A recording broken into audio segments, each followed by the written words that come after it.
We resume our study of the Better Covenant na nakuha natin nung last Sunday for the reason that I personally think we need to understand more what makes this covenant better.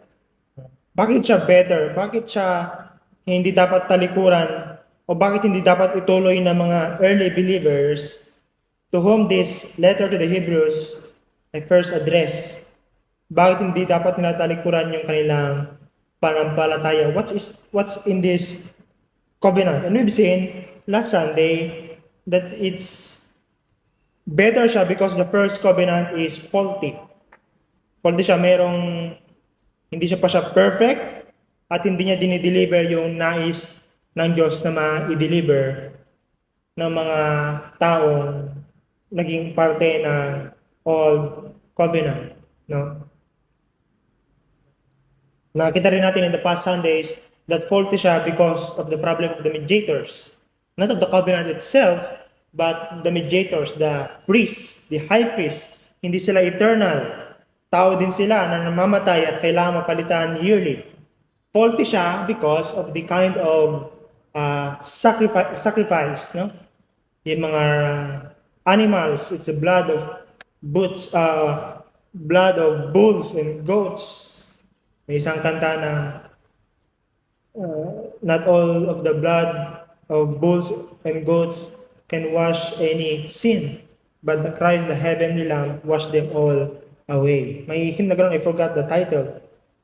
At nakita rin natin na faulty siya because on the part of those, the other side of the covenant, God, the mediator, the high priest, and those on the other side, the humans, yung mga Israelita, nagtra-transgress sila, nagkakasala sila, hindi nila nagagawa yung kanilang parte sa covenant.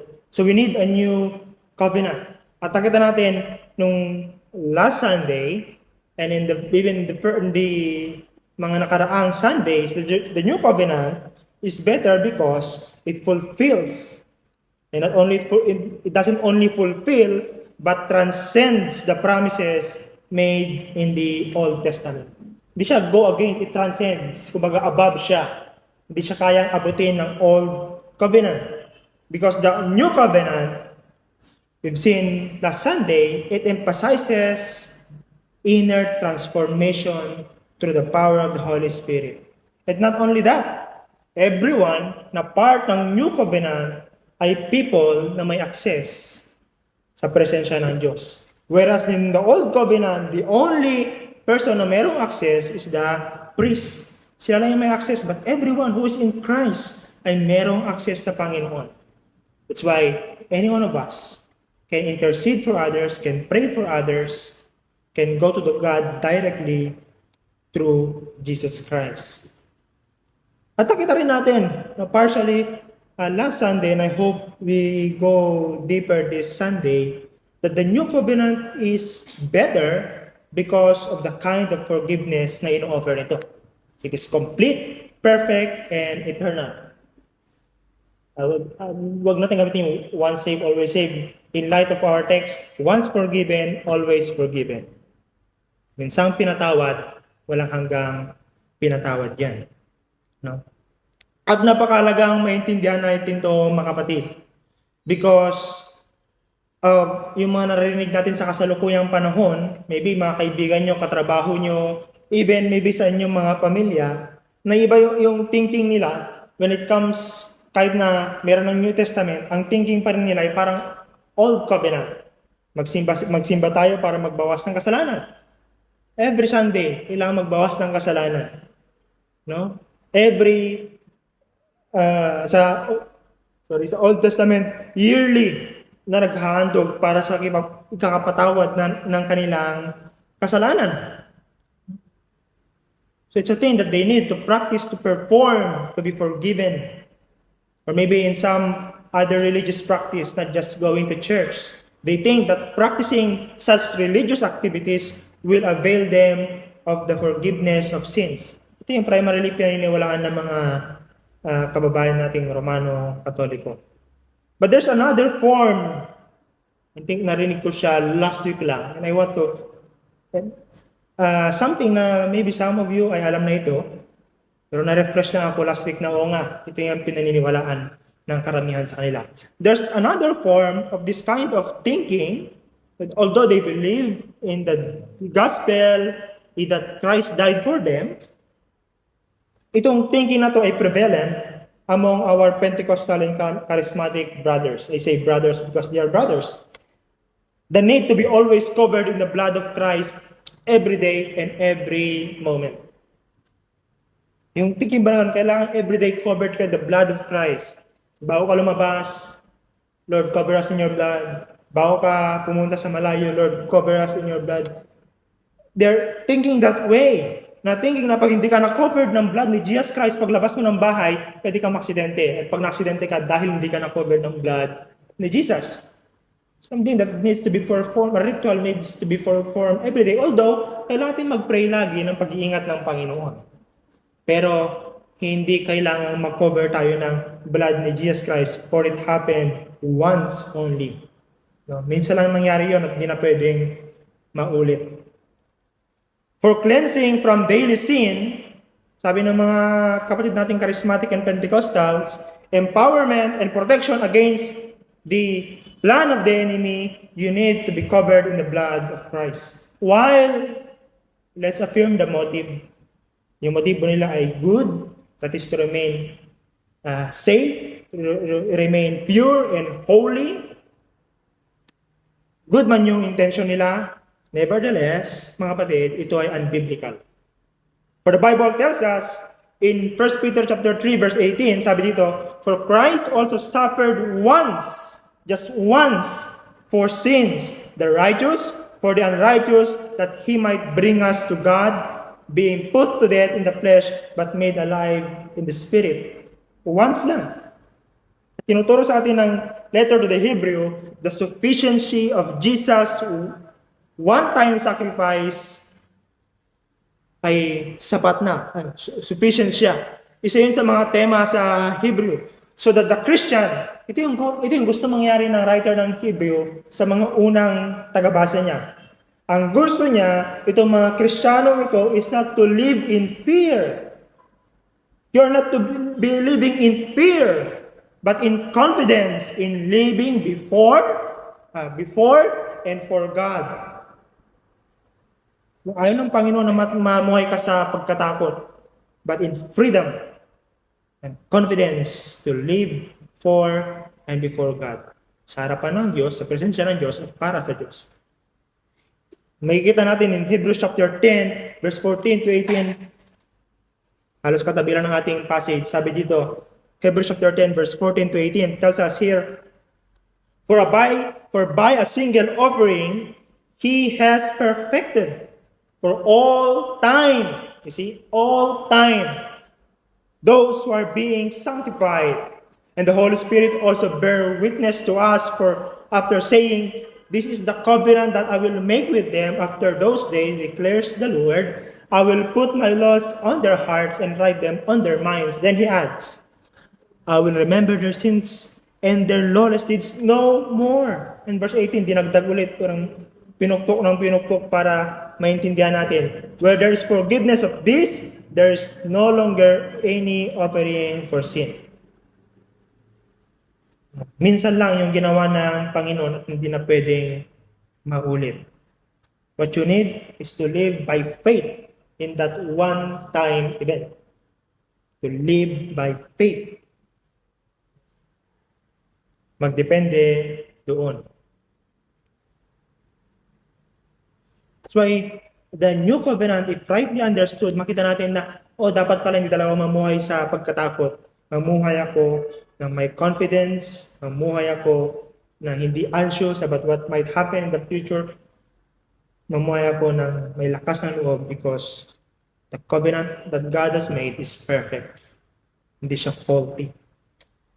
This superior, or sa tema ng ating yung supremacy, this superior or supreme grace and relationship with God transcends the external laws of the old covenant. That's why having a view like that of the Roman Catholic na mga kababayan natin, and Pentecostal charismatic brothers, kung gano'n ang view natin mga kapatid, pagdating sa kaligtasan, it makes you paranoid, anxious of the possibilities that might happen.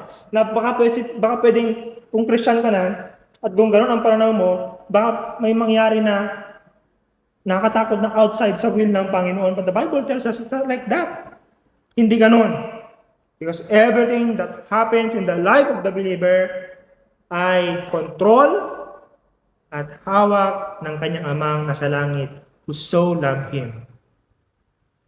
Not only this, kung yun ang pinaniniwalaan natin yung RC and Pentecostal and Charismatic, it goes against the general intended purpose of the author of the Hebrews to exhort the believers to loyalty and obedience to the Lord Jesus Christ. Yun ang gusto niya mangyari. Be loyal and obey the Lord. In Romans chapter 8 verse 18 to 15, chapter 8 verse 15 to 16, it says, "For you did not receive the spirit of slavery to fall back into fear, but you have received the spirit of adoption as sons, by whom we cry, Abba, Father." The Spirit bears witness with our spirit that we are children of God. No need to perform, no need to prove. Live in that reality and truth na dinideclare sa atin ang New Covenant. Mga kapatid, in order to live freely and confident in light of this better covenant, i-dig in deeper natin yung mga things that we must understand to get what really this New Covenant means para hindi tayo mamuhay ng paranoid and anxious about the future, at mamuhay tayo ng may confidence at panampalataya sa pangako ng Panginoon. Kita natin, sa binasa natin kanina, we'll focus on the passage ng chapter 8, verse 10 to 12. Kung saan nagsimulang minention yung, "For this is the covenant that I will make with the house of Israel." Makikita natin dyan na better covenant siya, better than the old covenant, because the kind of transformation na sinasabi nito ay superior. It's a superior transformation. In theology, we call this regeneration. Or kung punta kayo sa mga churches dito sa atin, at madalas ito yung tinatawag ng mga Kristiyano na part ng mga simbahan na may drums and may organs, na kung saan yung pastor ay charismatic kung magsalita. Ang tawag nila ay born again. Itong better yung covenant na to because the kind of transformation is something inner, to the inner man and woman. Yung transformation na nangyayari ay sa puso.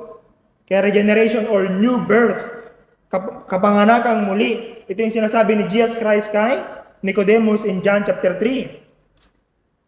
And it is understood differently across various Christian tradition. At titignan natin yung mga major diverging views about this doctrine of regeneration or transformation na binabanggit ng New Covenant in chapter 10, verse 10. Ang una na view, popular, ay yung Arminianism. Yung mga Arminians, they hold that regeneration, yung kapanganakang muli, is respond to God's grace, but that individual have the free will to accept or reject that grace. Yung pinaniwalaan ng mga Arminian, nauuna daw ang pag-accept mo sa grace ng Diyos, and you have the power to reject it or accept it. Nauna daw ang pag-decide mo to believe the gospel, then you born again. Kailangan mo nang tumanggap kay Kristo bago ka ma-born again. Logically, mga kapatid, isipin natin, logically, hindi eh. Paano makakatanggap ang isang taong hindi pinanganak? Paano manampalataya ang isang taong gaya ng awit natin kanina, "I once was lost in darkness night, yet thought I knew the way." Problematic yon. Lost na, pero sa tingin nung lost na yon ay alam niya yung daan. How can you teach that person? No way. Unless there be some light shedding sa daan niya at makita niya, ay, lost pala talaga ako. That's a problem. Pero sabi ng Arminian, kailangang manampalataya muna bago ma-born again. Sabi naman ng other view, yung sacramentalism, ito yung biniview nila yung regeneration primarily in the context of the sacraments, particularly baptism, which is believed to convey grace and initiate the process of salvation. At ito ay popularly held by our Roman Catholic friends. Para maborn again ng isang tao, kailangan niyang mag-go through sa mga sacraments. Siyempre, unang-una yung water baptism sa mga bata. And there's another view, yung moralistic or liberal kind of view about regeneration. Ini-interpret nila yung regeneration is more of a change of behavior only. I say only because malagang maintindihan natin yon. Sa kanila, regeneration or pagka-born again ay pagbabagong buhay lang. Let's put that emphasis sa pagbabagong buhay lang. More on, basta itigil mo yung paninigarilyo, itigil mo yung pag-inom ng alak, itigil mo yung pag-chismis, and many more na kayahiyang mga practice. For them, that's regeneration. On the other hand, ang Calvinism, which is popularized by John Calvin, but not made by Calvin himself. For this doctrine of Calvinism is evident in the scripture as we have seen in our studies. Sana, nakita natin sa ating mga pag-aaral ng Calvinism ay hindi gawa-gawa ni John Calvin, but something that we can see sa ating Bible. Napag-aaralan naman natin ng mga nakaraang mga Sundays and even sa ating mga conversation. Sa Calvinism, regeneration, sinasabi lang, regeneration is an act of God's sovereign grace. Ito'y action ng Diyos. Walang kinalaman dito tao. Gaya ng sinasabi ng Arminian na kailangan mong tumanggap. Sabi ng Calvinism, no. Regeneration of born again is first. Primarily, it's an act of God. At ito'y nangyayari bago pa manampalataya ang isang tao. It teaches that the Holy Spirit transforms the heart, enabling the person to believe and repent. You remember Ezekiel? Sabi ng Panginoon, in the last days, ito yung gagawin ko. I will make a new covenant. I will take the heart of stone and put on the heart of flesh. You see the emphasis on the pronouns. Sabi ng Panginoon, I will, I will, I will. It's an act of God. At sinabi din sa ating text sa may Hebrews chapter 8 verse 10, I will make with the house of Israel, and then I will put my laws, and I will be their God. I will be merciful. I will remember. First and foremost, the new covenant, or sabihin natin kasi regeneration or transformation yung pinag-usapan natin, it's an act of God. And we see that Calvinism views regeneration or born again ay mas align with what the Bible teaches. And we may put simply ang regeneration sa ganito. In light of Hebrews chapter 8 verse 10, regeneration is the sovereign act of God whereby He implants His will in man, making him desire to live according to God's ways and transforming him into a new creation. That's regeneration. And you see, Israel, sinasabi ng Hebrews chapter 8, needs more than a law. Yung Old Covenant, it's law, it's the ritual, and many. Sabi ng Panginoon, dito sa may chapter 8, yung Israel, mga kapatid, mga Israelita, they need more than a set of laws.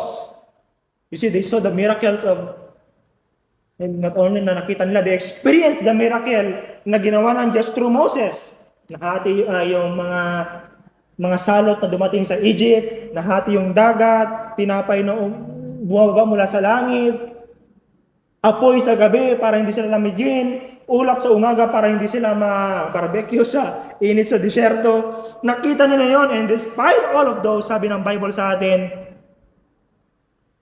for they did not continue in my covenant. They saw it all.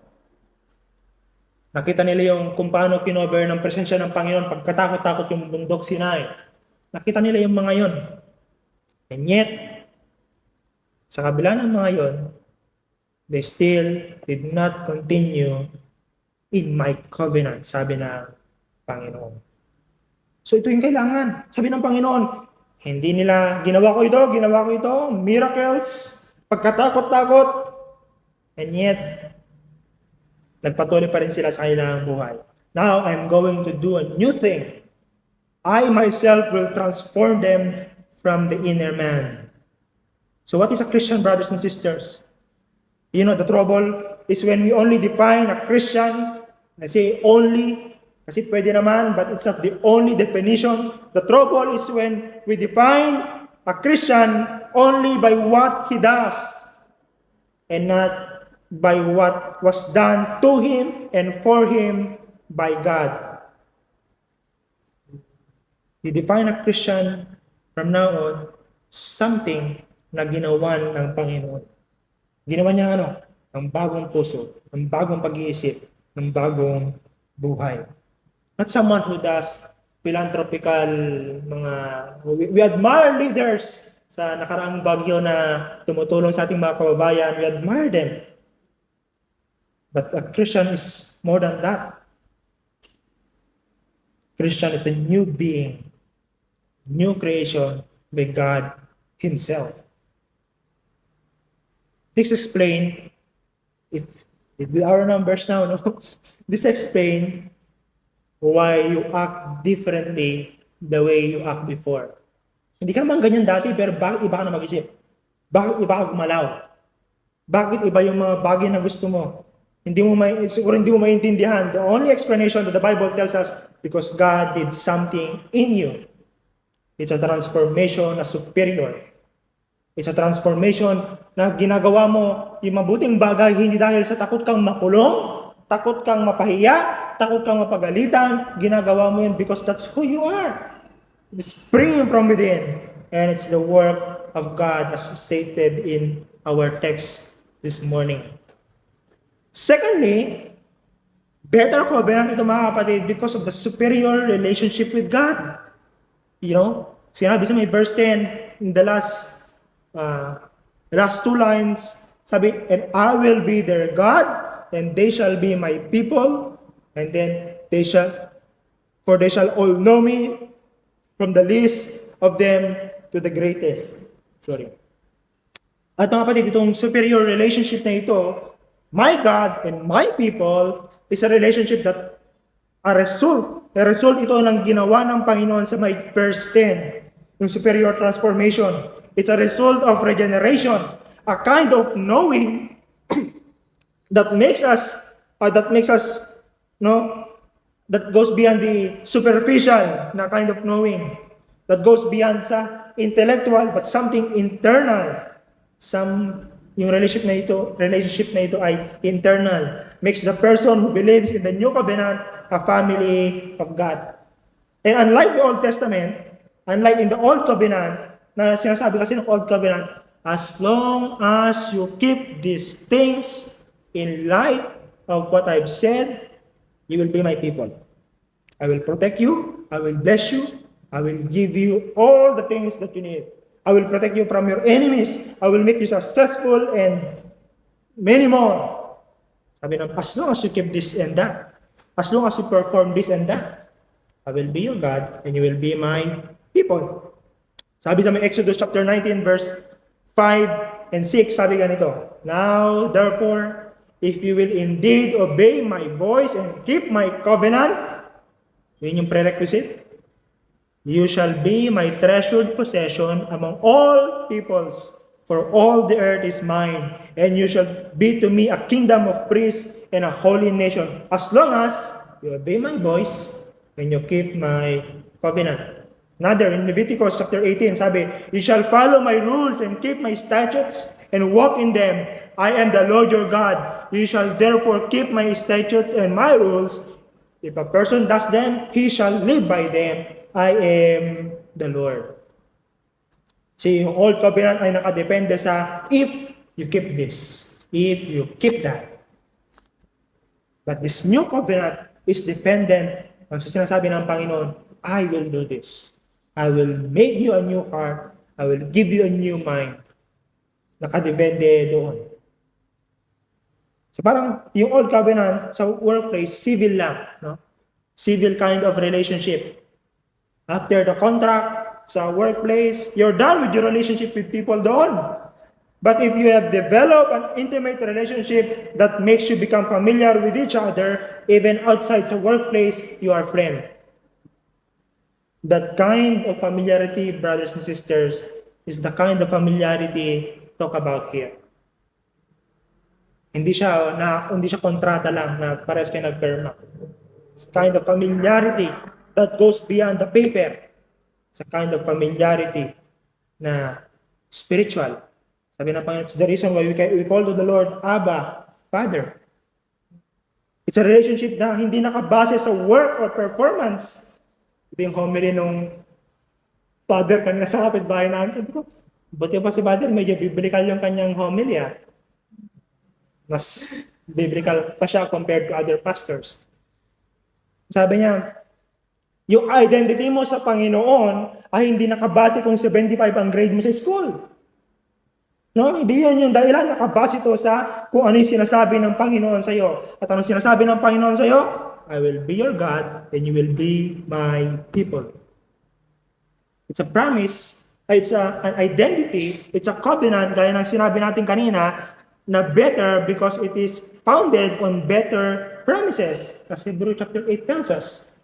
No? Superior relationship siya.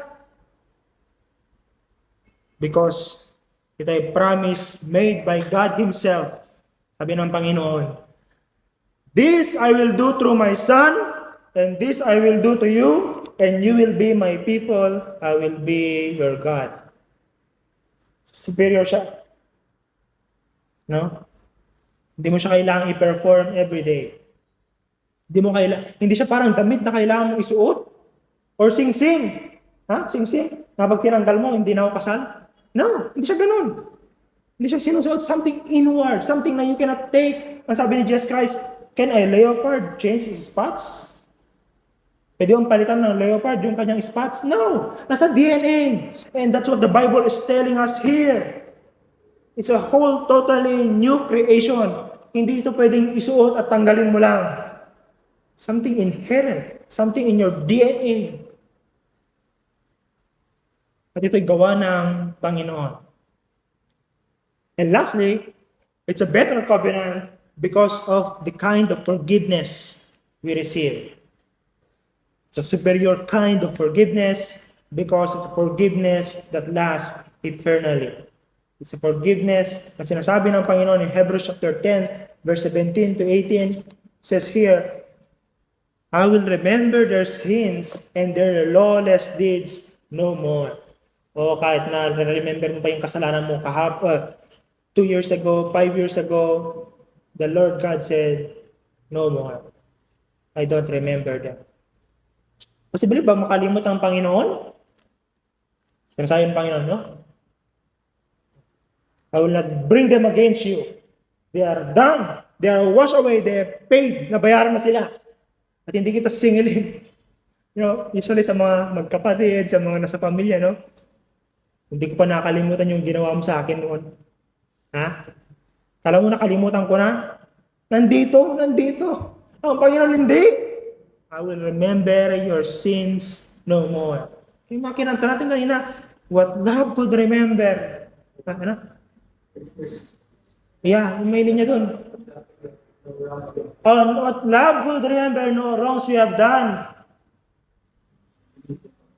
Sorry. Omniscient, all-knowing. He comes after some. And yet, the Bible tells us that it's true. At ang Diyos mismo ang nagsabi niyan, na yun ang gagawin ko. I will remember your sins no more. Kasi when you remember our sins, lagi, kapag inaalala natin yung ating kasalanan, lagi mga kapatid, sana pwede magresulta sa pasalamat because we've been forgiven, ganon. Kapag tinitignan natin siya in light of what Christ has done. Pero kapag tinitignan natin yung kasalanan natin as it is, pagkatakot talaga ang resulta niyan. But the Bible tells us, no. Look at them in light of the new covenant. Nilinisan ng Panginoon, pinatawadan ng Panginoon. So you must live freely and confidently because you are forgiven eternally. In Hebrews chapter 10, verse 1 to 4, basahin ko sa Tagalog. Ang kautusan ay anino lang ng mabubuting bagay na darating. Kailanman ay hindi ito nakapagpapabanal sa mga taong lumalapit sa Diyos sa pamagitan ng handog na inaalay nila taon-taon. Verse 2, dahil kung napatawad na sila sa pamagitan ng mga handog, hindi na sana sila uusigin ng kanilang budhi at hindi na sana sila kailangan maghandog pa. Ngunit, ang paghahandog na ginagawa nila taon-taon ay siyang nagpapaalala ng mga kasalanan nila dahil hindi makakapag-alis ng kasalanan ang dugo ng mga toro at kambing na inihahandog nila. Hebrews chapter 10 verse 1 to 4 explains to us that sacrifices in the Old Testament, instead of cleansing them from sin, ang ginagawa niya, it only reminds them of their sin. And it couldn't provide yung hinahanap-hanap nilang forgiveness. The Bible tells us is the new covenant. Mga brothers and sisters, I remember again yung kwento ni Martin Luther na inaakusahan siya ng kanyang konsensya.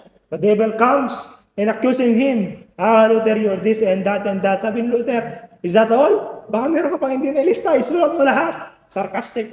Isulat mo lahat. And then pagkatapos may sulat mo lahat, sabihin mo sa dulo, binayaran na lahat ni Kristo. That's the new covenant, brothers and sisters. So we are not ought to live in fear, but people of a new breed, new way of life, new way of thinking, a kind of confidence na out of this world. While people, kapag lalo pag mahal ng araw, no, I think bawat religion may piyesta at may ginagawa silang ritual in order to prove themselves, in order to get themselves right with God. At takot sila baka magkamali sila sa performance nila, tayo hindi. In fact, the Bible exhorts us. You have sinned, you have failed, you mess up, come to me. Come to me and I will give you rest. Yesterday, may kausap ako ba umuwi? At pinag-usapan kami napakalagang bagay. Sabi ko, I'm not saying this to what they say, give comfort, false comfort to those who want to live in sin. But with our conversation and with what I've seen in the past, I've come to know about myself also, ang Church ni Cristo ay composed talaga ng messed up individuals in some way or another. Siguro sa level lang mo doon magkakaiba. Pero kung titignan mo, as it is in light of the Bible, the Church of God, the Church of Christ is composed with people who are imperfect.